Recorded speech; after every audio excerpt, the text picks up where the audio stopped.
Cake যত বেশি নরম তুলতুলে স্পঞ্জি হয় খেতে কিন্তু তত বেশি ভালো লাগে।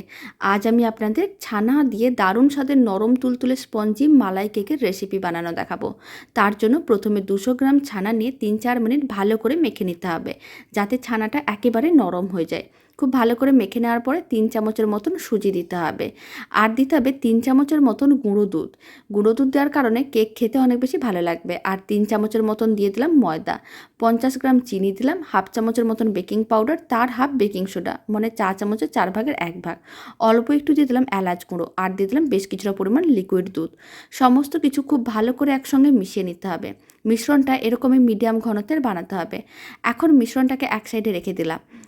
এবার একটা স্টিলের পাত্র নিয়েছি, তার মধ্যে অল্প একটু তেল ব্রাশ করে একটা বাটার পেপার দিয়ে পুরো মিশ্রণটাই দিয়ে দিলাম। তারপর একটু ট্যাপ করে নিতে হবে। একটা কড়াইকে আগে থেকে গরম করে রেখেছিলাম, তার মধ্যে একটা স্ট্যান্ড রেখে দিলাম, আর কেকের পাত্রটি দিয়ে ঢাকনা বন্ধ করে 25 মিনিট মিডিয়াম টু লো ফ্লেমে কেকটাকে বেক করে নিতে হবে। যখন 25 মিনিট হয়ে যাবে, কেকটা রেডি হয়ে যাবে, তারপরে কিন্তু ঢাকনা খুলে কেকটাকে ডিমোল্ড করে নিতে হবে। আপনারা দেখুন কেকটা কতটা নরম তুলতুলে স্পঞ্জি হয়েছে।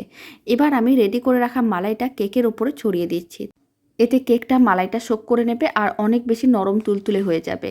এবার কেকটা কেটেও দেখিয়ে দিচ্ছি কতটা নরম তুলতুলে হয়েছে।